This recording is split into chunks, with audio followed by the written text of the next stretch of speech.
दोस्तों banking terms की series में आज हमारा सेकंड लेक्चर है नेगोशिएबल इंस्ट्रूमेंट्स एक्ट के ऊपर। ठीक है, कल मैंने पहला वीडियो लिया था जो कि टाइप्स ऑफ बैंक के ऊपर था। उसमें मैंने डिटेल में बैंक के बारे में डिस्कस किया था। उसमें हमने सारे बैंक के बारे में डिस्कस किया था, चाहे वो पेमेंट बैंक हो, स्मॉल फाइनेंस बैंक हो, लोकल एरिया बैंक हो, रीजनल रूरल बैंक हो, आरआरबी जिसको हम कहते हैं, सारे बैंक के बारे में डिटेल में कवर किया था। और उसी सीरीज में आज हमारा सेकंड वीडियो। ठीक है, ये वीडियो किन के लिए हेल्पफुल होने वाला है? जिन लोगों ने मेरा इंटरव्यू मेंटरशिप बैच लिया है, वो चाहे वो आईडीबीआई जेम के लिए हो, चाहे वो central bank of India credit officer के लिए हो, क्यों ना हो। ठीक है, और उन बच्चों के लिए जो जीए में अपनी जो बैंकिंग एग्जाम की तैयारी कर रहे हैं और वो जनरल अवेयरनेस की तैयारी कर रहे हैं, जिसमें बैंकिंग टर्म्स एक इंपॉर्टेंट रोल प्ले करता है, तो ये वीडियो सारे उन बच्चों को भी हेल्पफुल करेगा। ठीक है, इस पूरे वीडियो की जो डिटेल पीडीएफ है ये मैं उन बच्चों के साथ शेयर करूंगा जिन्होंने मेरा मेंटरशिप बैच लिया है।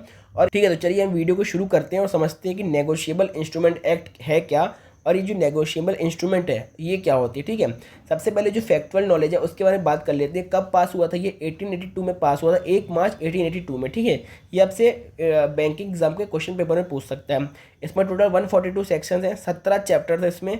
ठीक है, उसके सेक्शन 13(1) में दिया गया है, 13(1) ऑफ नेगोशिएबल इंस्ट्रूमेंट एक्ट में नेगोशिएबल इंस्ट्रूमेंट की डेफिनेशन दी गई है। ये आपसे डायरेक्ट क्वेश्चन पूछ सकता है जनरल अवेयरनेस के सेक्शन में कि कौन से सेक्शन में इसकी डेफिनेशन दी गई है। ठीक है, तो ये डेफिनेशन को आप पढ़ सकते हो, पीडीएफ मैंने जैसे बताया कि बच्चों को मिल जाएगी। तो इसको हम समझते हैं, ये थ्योरी वाला पार्ट आप पढ़ लेना। ठीक है, इसका मतलब होता क्या है? जैसे मान लो ये एक्स पर्सन है, ठीक है, ये वाई पर्सन है। एक्स पर्सन ने वाई पर्सन से 500 रुपये लिए। आप समझ गए मैं क्या कहना चाहता हूँ? एक्स पर्सन ने वाई पर्सन से कितने रुपए लिए? 500 रुपीज़ लिए। ठीक है, अब एक्स पर्सन कहता है वाई को कि ठीक है तुम मेरे को 500 रुपये उधार दे दो, मैं आपको 2 तारीख को मतलब 2 जुलाई 2026 को दे दूंगा। ठीक है, अब इसकी गारंटी क्या है कि भाई ये 2 जुलाई 2026 को पैसे वापस कर देगा वाई को? कोई गारंटी है? नहीं गारंटी है ना। तो उसी के लिए एक नेगोशिएबल इंस्ट्रूमेंट बनाया गया। उसमें क्या होगा कि एक्स जो है ना, एक्स कितने रुपए लिया था? 500 रुपीज़। तो एक्स एक कागज़ में इसको लिख के देगा कि वाई को मैं 2 तारीख को 500 रुपये लौटा दूंगा। ठीक है, तो ये एक कागज़ का टुकड़ा है। अभी इसके पास वाई के पास ये क्या हो गई? एक लिखित में हो गया, गारंटी हो गई कि हाँ एक्स ने मेरे को लिख के दिया है कि वो इस तारीख को मेरे को 500 रुपये दे देगा। ठीक है, अब वाई के पास क्या गारंटी है कि 500 एक्स देगा? क्या गारंटी है? गारंटी ये है कि उसने एक कागज़ के टुकड़े में लिखा हुआ है और ये कागज़ का टुकड़ा कोर्ट में इन्फोर्सिएबल है। मतलब क्या कि अगर मान लो एक्स कागज़ में लिख के देने के बाद भी अगर 2 तारीख को वाई को पैसे नहीं देता तो वाई क्या करेगा? कोर्ट में जाएगा, ये कागज़ सबमिट करेगा और सबमिट करने के बाद एक्स के नाम पर एक कोर्ट केस कर देगा कि मेरे को इसने नेगोशिएबल इंस्ट्रूमेंट में लिख के देने के बावजूद भी मेरे को 2 तारीख को पैसे नहीं दिए, इसके खिलाफ एक कोर्ट केस करो ताकि मेरा जो पैसे हैं मेरे को वापस मिल पाए। ठीक है, तो अब समझिए ये क्या होता है। ये एक तरह से एक ये सिस्टम बनाया गया है गवर्नमेंट के द्वारा कि 2 लोगों की आपस में जो लेन देन होती है उसमें पैसे सेफ रहें, जो पैसा देता है उसके पैसे सेफ रहें। इसलिए एक ऐसा नेगोशिएबल इंस्ट्रूमेंट एक्ट बनाया जाए जिससे जो लिखित में दिए जाते हैं उसको कोर्ट में इन्फोर्सिबल कर दिया जाए, ताकि अगर वो पैसे ना दे लिखने के बाद भी तो उस कागज़ को हम कोर्ट में लगा सकें जिससे उस पर केस हो पाए। ठीक है, आई होप मैंने आपको समझाया, बहुत डिटेल में समझाया, आपको अच्छी तरह समझ में आ गया कि इसकी मतलब इसकी इंपॉर्टेंस क्या है, क्यों इसको लाया गया। ठीक है, ये सब तो आपसे एग्जाम में पूछेगा, इंटरव्यू में नहीं पूछेगा इतने डिटेल में। इंटरव्यू में आपसे ये पूछेगा कि नेगोशिएबल इंस्ट्रूमेंट होते क्या है और ये एक्ट लाया क्यों गया। ठीक है, मैंने आपको वो चीज़ डिटेल में समझा दी।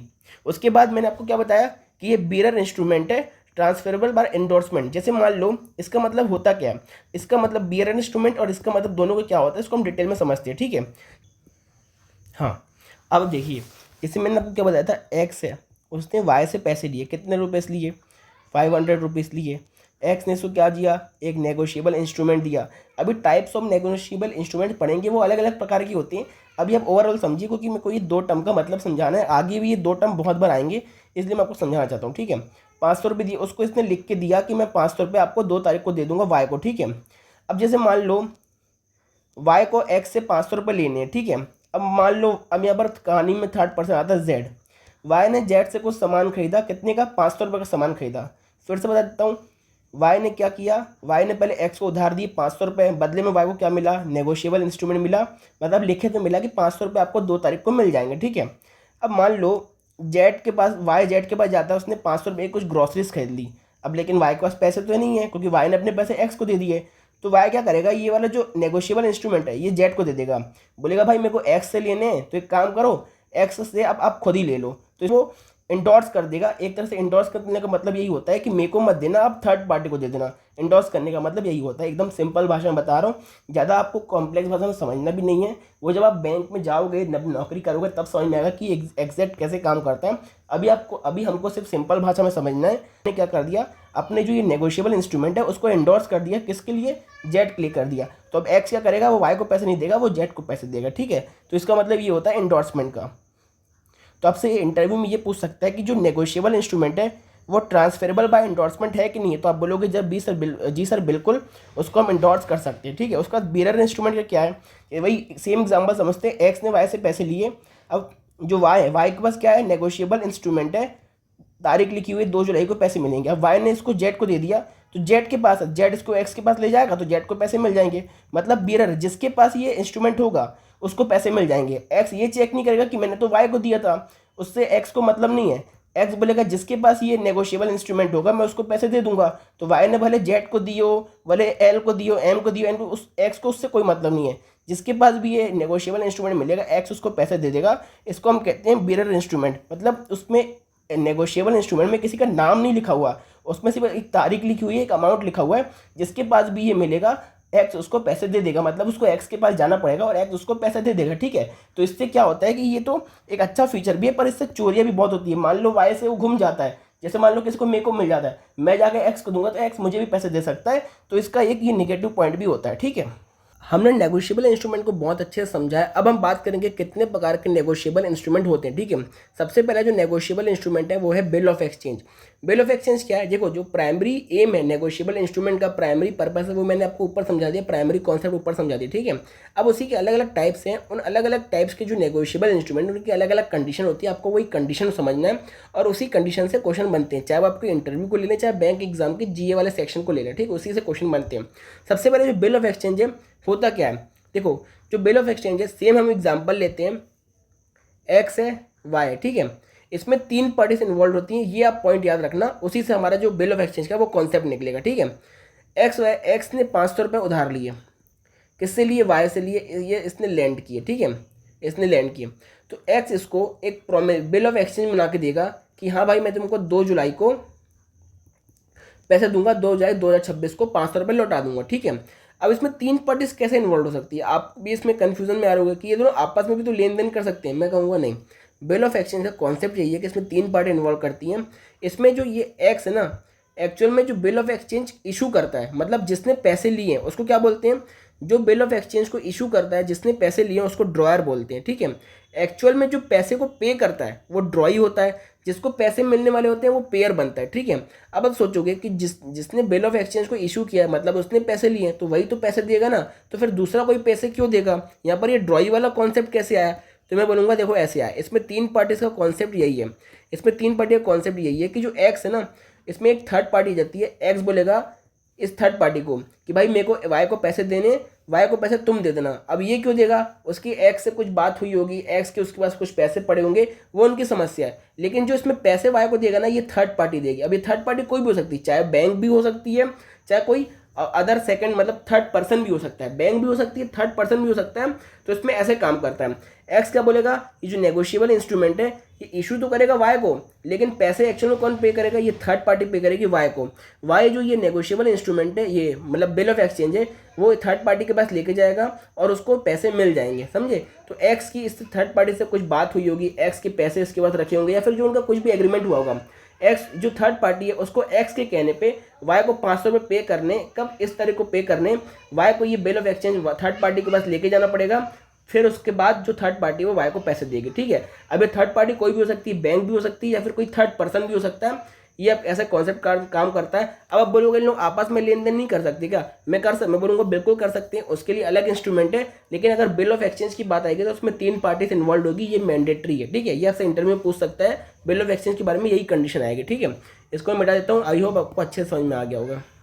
उसके बाद मैंने बताया था कि ऐसा कोई एग्रीमेंट नहीं है जिसमें सिर्फ 2 ही लोग आपस में लेन देन कर लें, मैं कहूँगा बिल्कुल ले, उसको हम प्रोमिसरी नोट कहते हैं। इसमें भी वही सेम चीज़ है कि वो राइटिंग में होना चाहिए, ड्यूली साइंड होना चाहिए, स्पेसिफिक अमाउंट और ड्यूरेशन लिखी रहनी चाहिए। लेकिन इसमें सिर्फ 2 ही पर्सन काम करते हैं। इसमें जो ड्रॉई है और ड्रॉयर है वो दोनों सेम होते हैं, पे ही एक अलग पर्सन होता है। मतलब जो नेगोशिएबल इंस्ट्रूमेंट मतलब प्रोमिसरी नोट को इशू करेगा वही एक्चुअल में पैसे देगा, और पेई मतलब जिसको पैसे मिलने वाले, अभी हमने ऊपर समझा, ठीक है। मतलब इसमें जो बैंक की भूमिका या फिर थर्ड पर्सन की भूमिका वो नहीं रहती, दो लोग आपस में मिलकर लेन देन कर लेते हैं, इसमें थर्ड पार्टी का रोल नहीं रहता, ये बिना थर्ड पार्टी के काम कर सकता है। और इससे एक बहुत इंपॉर्टेंट क्वेश्चन बनता है कि ऐसा कोई नेगोशिएबल इंस्ट्रूमेंट है जिसमें ड्रॉयर और ड्रॉई दोनों सेम हो, तो बिल्कुल है, प्रोमिसरी नोट है। वो आपसे इंटरव्यू में क्वेश्चन पूछ सकता है, प्रोमिसरी नोट बिना कोई थर्ड पार्टी काम कर सकता है, उसमें ड्रॉयर और ड्रॉई सेम होते हैं। लेकिन जो बिल ऑफ एक्सचेंज है वो बिना किसी थर्ड पार्टी काम नहीं कर सकता, उसमें जो ड्रॉयर और ड्रॉई है वो दोनों अलग अलग पर्सन होते हैं, ये चीज़ अब याद रखना, ठीक है।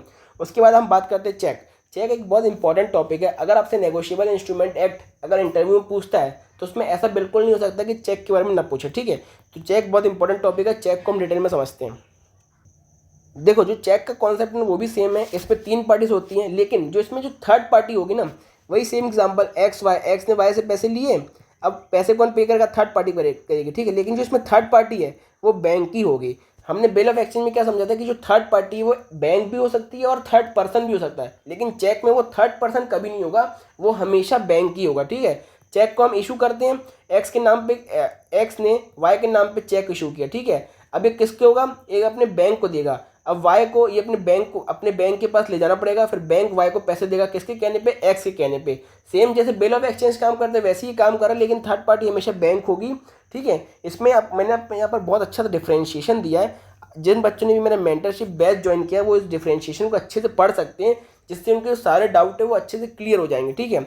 और आपने भी मेरा अगर मेंटरशिप बैच ज्वाइन नहीं किया और आप अपनी इंटरव्यू की तैयारी बहुत अच्छी तरीके से करना चाहते हैं तो आप कर सकते हो। सेंट्रल बैंक ऑफ इंडिया का जो क्रेडिट ऑफिसर का एग्जाम है उसका रिटर्न रिजल्ट आ चुका है, इंटरव्यू जुलाई के महीने में ही पेंडिंग है, तो किसी भी वक्त इंटरव्यू की डेट आ सकती है। आप मेरा इंटरव्यू बैच ज्वाइन करना चाहते हो तो आपको डिस्क्रिप्शन में सारी डिटेल्स मिल जाएंगी और पिन कमेंट में भी सारी डिटेल्स मिल जाएगी। मात्र 249 में बैच है, इसमें आपकी सारी इंटरव्यू ए से लेकर जेड तक सारी इंटरव्यू की तैयारी कराई जाएगी। कैसे आपको अपना सीवी प्रिपेयर करना है, कैसे बेस्ट सीवी में भरना है, सीवी से क्या क्या क्वेश्चन बन सकते हैं उसके कैसे आंसर करना है, अपने एज गैप को कैसे जस्टिफाई करना है। मान लो आपने 2020 में ग्रेजुएशन किया हो लेकिन अभी 2025 चल रहा है, तो इन 5 साल के गैप को कैसे जस्टिफाई करोगे, आपकी जो कंडीशन बेस्ड क्वेश्चन बनते हैं उसको कैसे हैंडल करना है, और जो ग्रेजुएशन से क्वेश्चन बनते हैं जैसे मान लो आपने बीए किया हो, बीबीए किया हो, एमएससी बीटेक किया हो, सारे से कौन कौन से क्वेश्चन बन सकती है, कितना डेप्थ में अपनी ग्रेजुएशन सब्जेक्ट को पढ़ना है, उसके बेस्ट आंसर क्या हो सकते हैं, सारी चीज़ें मैं आपको बताऊंगा सिर्फ 249 रुपीज़ में।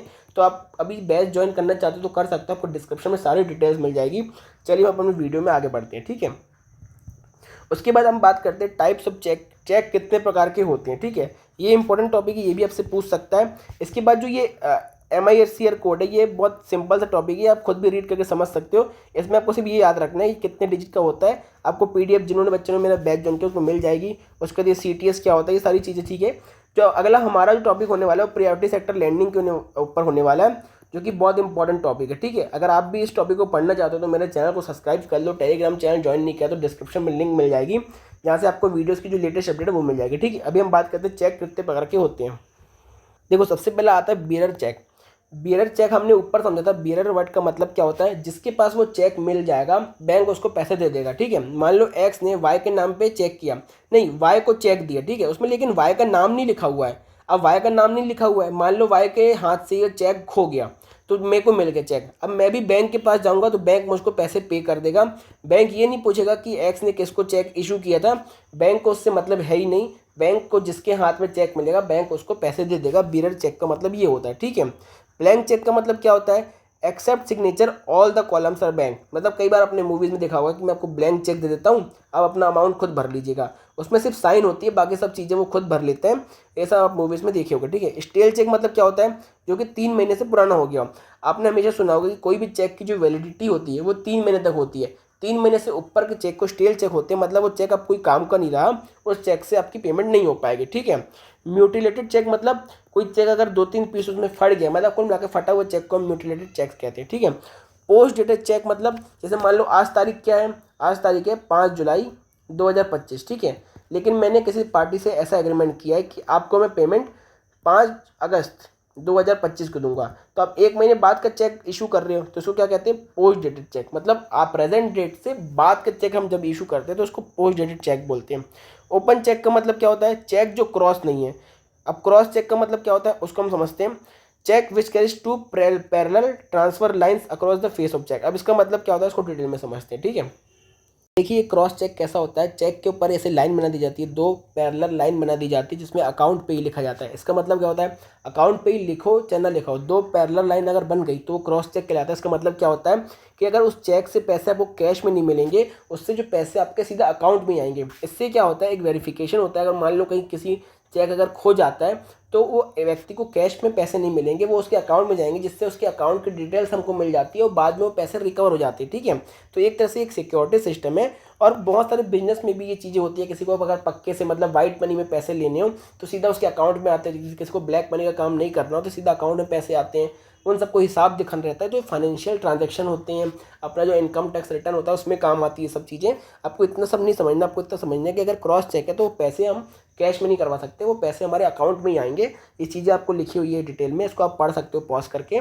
और ये इस प्रकार का चेक होता है। ठीक है, तो आई होप मैंने आपको चेक से रिलेटेड सारे डाउट क्लियर कर दिए होंगे। चेक से जितने भी इंपॉर्टेंट चीज़ें, important types of cheque, types of negotiable instrument के टॉपिक जितना भी डिटेल में उसमें टॉपिक बन रहे थे सारे मैंने डिटेल में कवर कर दिए। इसके बाद भी अगर आपको कोई डाउट आता है मुझे कमेंट सेक्शन में पूछ सकते हो आप। और अगर आप मेरा मेंटरशिप बैच ज्वाइन करना चाहते हो, आप अपनी इंटरव्यू की तैयारी बहुत अच्छी तरह से करना चाहते हो, तो आप मेरा बैच ज्वाइन कर सकते हो। अभी कल ही IDBI जैम का रिजल्ट आया, जिसमें 50 से 60 बच्चों का फाइनल रिजल्ट में सिलेक्शन हुआ है। और वो बहुत सारे बच्चों ने मुझे मैसेज भी किया, मैंने टेलीग्राम में उसका डेमो भी डाला हुआ है, कैसे मेरा बैच काम करता है और कितने ज़्यादा बच्चे मेरे बैच से सिलेक्टेड हुए हैं। ठीक है, मात्र 249 रुपीज़ में ये बैच है, जिसमें आपकी इंटरव्यू की तैयारी बहुत अच्छी तरह से कराई जाएगी। अगर आप ज्वाइन करना चाहते हो तो आपको डिस्क्रिप्शन में सारी डिटेल्स मिल जाएगी और मेरा पर्सनल व्हाट्सअप नंबर भी दिया है मैंने, उसमें आप मुझसे क्वेश्चन ही पूछ सकते हो बैच के रिगार्डिंग। ठीक है, तो और कोई डाउट हो कमेंट सेक्शन में पूछ सकते हो। चैनल पर नहीं हो तो सब्सक्राइब कर लो, टेलीग्राम चैनल ज्वाइन नहीं किया तो डिस्क्रिप्शन में लिंक मिल जाएगी। तब तक के लिए गुड बाय।